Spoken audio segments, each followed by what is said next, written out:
Well, hello, you're not going to believe this. I made a big mistake when I was reading. I forgot to read chapter 11. So luckily, I got some emails from extremely observant kids, and here I am, ready to read chapter 11. So I'm so sorry for that confusion. I guess I was so excited, I just blew right past it. So here is chapter 11, and let's just dive right in. Tata was silent for most of the ride down, hunkered deep inside his thoughts. Marcus could sense that he was trying to assemble a huge puzzle in his mind to make sense out of all they had seen. As they came to the bottom of the mountain, Tata had his theory and explained it all to Marcus in terrifying detail. Some mountains are not just solid rock, Tata began. They are filled with gases and fire and melted rock. Virgil wrote about such a mountain called Etna. So Virgil was a thinker back then, and Etna is a big mountain that is still there, but it's actually a volcano, like Vesuvius. Virgil was one of Rome's famous writers. Virgil told of a terrible eruption, maybe 100 years ago, Tata continued. He said that fire and ash shot from the mountain into the sky. The day turned to night, and a burning cloud swept down the mountain, destroying everything in its path. Tata turned to look at Marcus.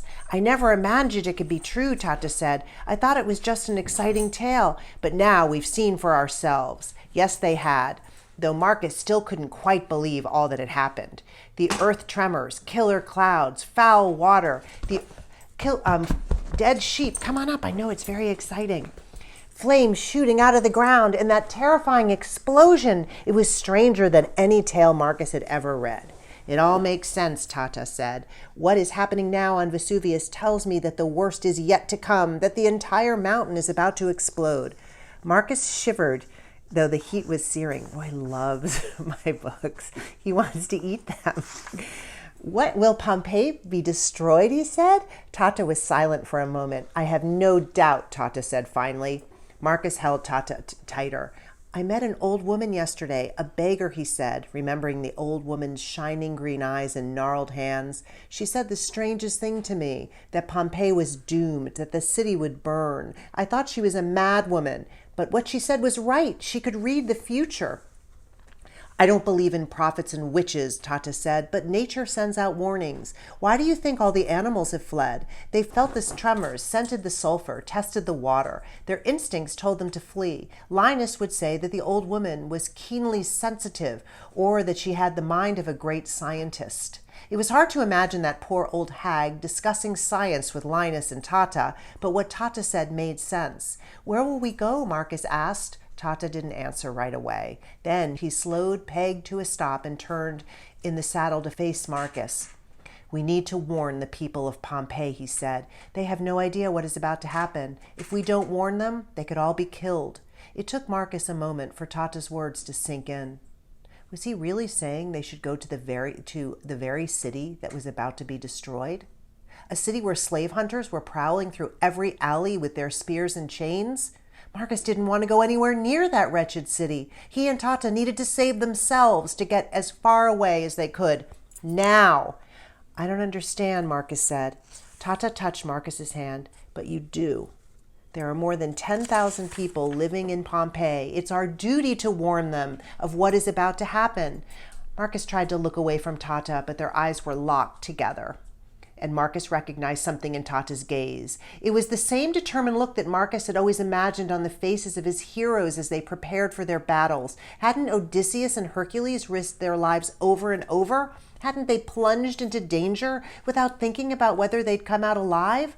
Marcus had read so many stories of heroic warriors, but it was only now, looking at his father, that he really understood what it meant to have honor, to be a hero.